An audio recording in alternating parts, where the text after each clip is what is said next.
నమస్తే రమగారు. నమస్తే జయ. రమగారు, గాసిప్స్ ఇంకొకరి గురించి మాట్లాడుకోవటం. ఎప్పుడన్నా ఒకసారి ఎవరమైనా మాట్లాడుకుంటాం. కానీ అదే పనిగా టైం దొరికితే ఇంకొకరి గురించి సిస్టర్సు, కో సిస్టర్సు, లేకపోతే ఫ్రెండ్స్, ఆఫీస్‌లోనూ అలానే ఉంటారు, బయట అలానే ఉంటారు రమగారు. క్లోజ్‌గా మూవ్ అవుతారు. కొంత ఇబ్బంది రాగానే ఇంకా ఎంతసేపు ఇంకొకరి గురించి చర్చే. అంటే ఇబ్బంది రావక్కర్లా. ఇబ్బంది రావక్కర్లా. ఇంకొకరి మీద మాట్లాడి మనం క్లోజ్ అవ్వాలి. అట్లాంటి ఫీలింగ్స్ కూడా చాలా మందికి ఉంటాయి కదండి. అంటే ఇప్పుడు అసలు సమాజమే అట్లా ఉంది కదా జయ. యాక్ట్రెస్ శ్రీదేవి చనిపోయి ఎన్ని సంవత్సరాలు అయింది జయ కదా. శ్రీదేవిని ఎవరికి ఇవ్వదలుచుకుని పెళ్లి చేయదలుచుకున్నారో వాళ్ళ అమ్మగారు రోజు ఏదో ఒక వార్తలో కనపడుతుంటుంది. ఇప్పటికీ ఆమె చనిపోయే ఎంతకాలం అయింది, ఆమెకు పెళ్ళై ఎంతకాలం అయింది, ఎంత వయసు, నియరింగ్ 60 years ఆవిడ. అవును. ఆ? పిల్లలే పెద్ద పిల్లలే పెద్ద పిల్లలు అయిపోతాయి. ఇప్పుడు మాట్లాడచ్చా? ఇప్పుడు అవసరమా? అక్కర్లేదు. చిరంజీవి గారికి పెళ్ళి, చిరంజీవి గారి పెళ్ళి మనవరాలు కూడా పుట్టిందే. మనవాళ్ళు ఎంత పెద్ద పెద్ద మనవలు ఉన్నారు. అవసరమా? ఎందుకు రాస్తారో తెలియదు జయ. నేను ప్రతిరోజు గూగుల్ న్యూస్లో ఇలాంటి ఏదో నేను అనుకుంటా వాళ్ళ పెళ్ళిళ్ళు వాళ్ళ పేరెంటాలు ఏనాటివి, ఎందుకు అంత పెద్దవాళ్ళు అయిపోయినాక ఆ సంగతులు ఎవరికి కావాలి? లేటెస్ట్ ఆయన సినిమా ఆయన ఏదో చేశారు, ఆయన ఎక్కడికో వెళ్ళారు, అక్కడ మాట్లాడారు కాదు. ఆ పాజిటివ్ గురించి ఉంటే పర్వాలా. ఇది పాజిటివ్ థింగే. కాకపోతే ఏనాడో జరిగిన వ్యవహారం ప్రపంచానికి అసలు తెలియాల్సిన అవసరమే లేదు, అక్కర్లేదు ఎవరికి. సమాజం అంతా ఇలాగే ఉంది జయ. వ్యక్తులే కాదు, సంస్థలు కూడా ఇలానే ఉన్నాయి అంటే ఇలాగే ఉన్నాయి. నేను ప్రతిరోజు ఆ గూగుల్ న్యూస్ ఫోన్ తీసినప్పుడు ప్రతిరోజు పొద్దున ఎవరో ఒకళ్ళని నేను అనుకునే డైలాగ్, వీళ్ళ మొహాలు మండ, వీళ్ళకి ఇంకేం పని పాటలేదా? మంచి విషయాలు ఏం చెప్పరా వీళ్ళు? మంచి విషయాలు ఎందుకు? ఇప్పుడు ఇది అసలు మంచి చెడు కాదు, ప్రధానమైనది అనవసరమైన విషయాలు మనం అవే మాట్లాడుకుని, అవే చూసి, అవే తెలుసుకుని ఎందుకు వచ్చింది? ఎంత నెగిటివిటీ స్ప్రెడ్ చేస్తామో తెలియజేయ మనకి తెలియకుండా. అవును. ఎంత నెగిటివిటీ స్ప్రెడ్ చేస్తామో, ఎంత పచ్చిపాపాలు మూటగట్టుకుంటామో, ఎంత టైం తగలబెట్టేసుకుంటామో. Time waste. మరి ఉపయోగపడే మాట ఉండదు. ఓ కాలక్షేపం. నువ్వు కాలక్షేపం అంటే ఏవో కబుర్లు చిన్నప్పుడైనవి, మన చిన్నప్పుడైనవి, వాళ్ళ చిన్నప్పుడైనవి కాకుండా ఎవరివో ఏమిటో, అందులో సగం నువ్వు విన్నవి కాదు, నువ్వు చూసింది కాదు, నీకు ఎవరో చెప్పినవి, కొన్ని ఊహించినవి, వాళ్ళెవరో వాళ్ళకు కూడా ఎవరో చెప్పినవి. 2 చెవులకు మారితే, ఇప్పుడు మన ఇద్దరం ముగ్గురం ఉన్నాం, నువ్వు నేను సాయి ఉన్నాం ఇక్కడ. నేను నీ చెవిలో ఒకటి చెప్పాను అనుకో, నువ్వు సాయి చెవిలో చెప్పి మళ్ళీ వాడు నాకు చెప్తే నేను చెప్పిన మాట నా చెవికి రాదు. అవును, మారిపోతాయి. అవును అవును. పదాలు మారిపోతాయి, అక్షరాలు మారిపోతాయి, చివరికి భావాలు కూడా మారిపోతాయి. అనవసరం కదా ఇవన్నీ. మరి ఎవరో ఒక మినిస్టర్ గెలిచారు, వాళ్ళు పుట్టు పూర్వోత్తరాలు మనం అన్నీ మాట్లాడుకోవటం, అందులో మనకు తెలిసినవన్నీ చాలా తక్కువ. గాసిప్సే ఎక్కువ ఉంటాయి. గాసిపింగ్ ఒక ప్రాక్టీస్, ఒక అలవాటు చేయ.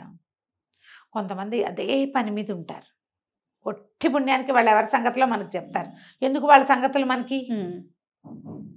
వాళ్ళ బిల్డింగ్లో ఎవరో ఉన్నారు, వాళ్ళు ఏమిటి, ఎవరో కలిశారు, వాళ్ళ సంగతులు, ఎవరో మన పౌరం పరిచయస్తులు, వాళ్ళ సంగతి, ఎవరో 1 minute ఎవరో మనిషి కనిపించారు, వాళ్ళ గురించి వదిలేరు. ఎక్కడ వదలరు, మాట్లాడతారు. పైగా తెలిసినవి తెలియనివి మధ్యలో స్వకపోల కల్పితాలు ఉంటాయి, కొన్ని సొంతంగా మనమే వేసేసేవి.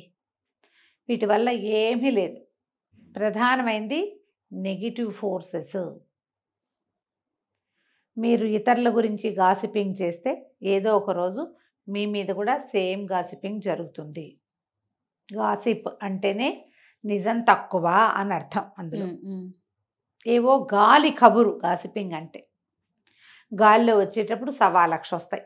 నిజం అయ్యేందుకు అవకాశం ఉంటుందేమో చాలా కొంచెం.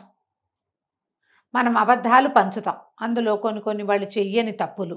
మనం ఇదివరకు చెప్పలేదా, తీలా పాపం తలా పిడికెడని. కరెక్ట్. ఒకటి వాళ్ళదేదో వాళ్ళ తప్పేదో ఉండుంటుంది 1%. మనం అందరం మాట్లాడుకుని అందులో 100% తలా ఒక 100 పనిచేసుకుంటాం. ఆస్తే పాస్తే అమ్మ తీసుకోవడానికి మనం బరే ఏదో పావలా అర్ధ వస్తుందంటే ముంత మసాలా అయినా వస్తుంది రూపాయికి. ఇప్పుడు ఏమొస్తుంది గాసిపింగ్ తోటి? అది కూడా రాదు కదా. తలా పాపం తిలా పిడికెడు వస్తుంది, అది మాత్రం వస్తుంది. 100% మనం పుచ్చుకుంటాము. ఇప్పుడు మనం 4 స్నేహితులు కలిసామనుకో, రాని వాళ్ళ గురించి కొంచెం మాట్లాడుకుంటాం. లోక సహజం అమ్మా.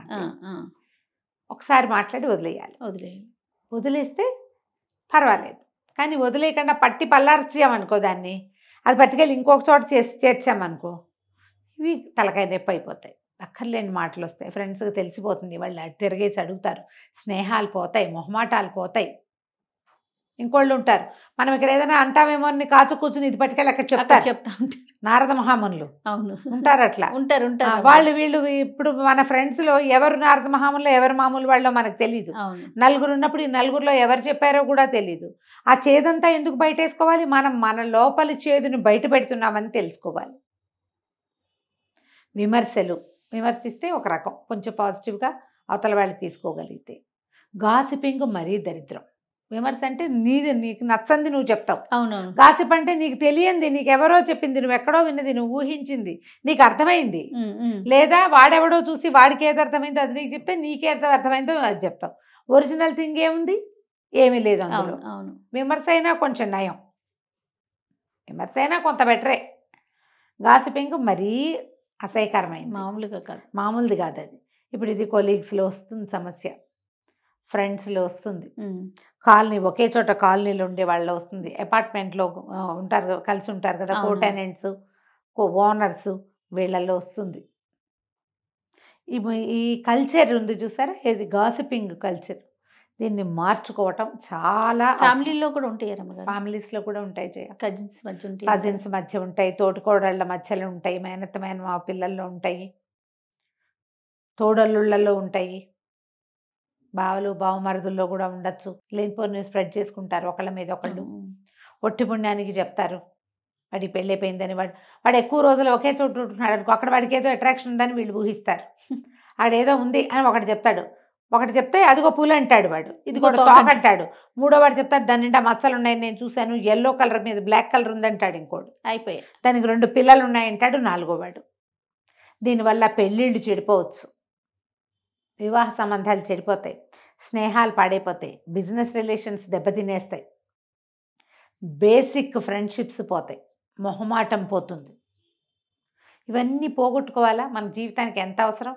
ఒక తాత్కాలిక నోటితోత్తరతోటి మాట్లాడిన వ్యవహారం వల్ల ఇన్ని పోగొట్టుకోవాలా మనం?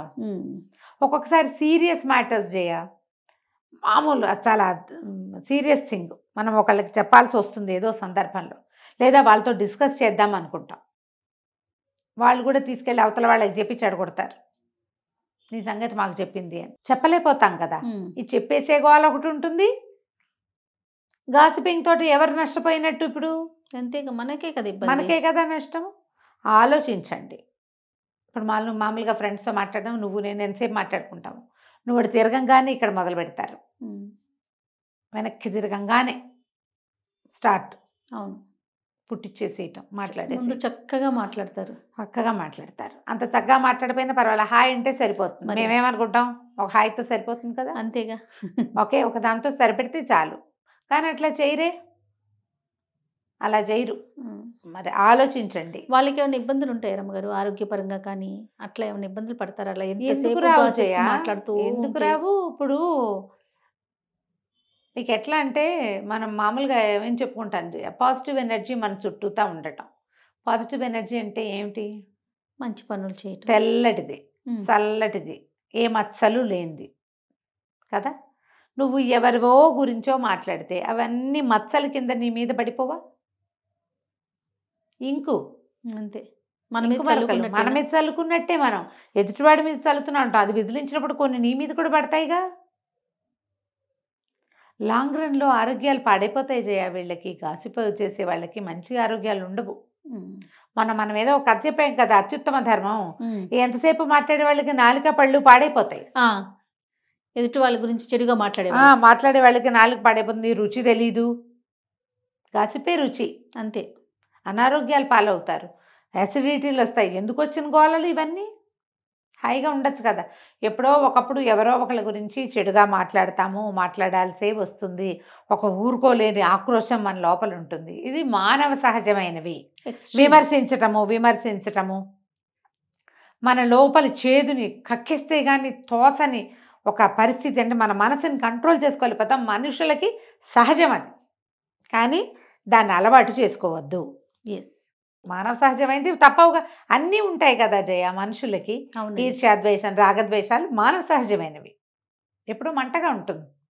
చూశాను లేదని ఇలాగే చెప్తుంది, అలా ఏదో అంటాం. కానీ అంతమటుకే అలవాటుగా చేసుకోవద్దు. అలవాటు చేసుకోవద్దు. అలవాటు చేసుకుంటే దానికి మీరే ఒక్కొక్కసారి దొరికిపోతారు. మీ చుట్టూతా ఎప్పుడు నెగిటివ్ ఎనర్జీ వచ్చేస్తుంటుంది. మీకు ఏదైనా అనారోగ్యం వచ్చే అవకాశం ఉంటుంది. మోర్ ఓవర్ ఇంకోటి చెప్తాను జయ, మిమ్మల్ని ప్రజలు నమ్మడం మానేస్తారు. అంతేగా, నువ్వు నీకు ఆ చెప్పేది పేరు వచ్చేస్తుందిగా. దొంగబాట్లని తెలిసిపోతుంది, నమ్మరు. ఖచ్చితంగా. ఆలోచించి మాట్లాడండి. తప్పకుండా అండి. నమస్తే. నమస్తే జయ. సుమన్ టీవీలో మీ పర్సనల్ అండ్ బిజినెస్ ప్రమోషన్స్ కోసం కింది నెంబర్కి కాంటాక్ట్ చేయండి.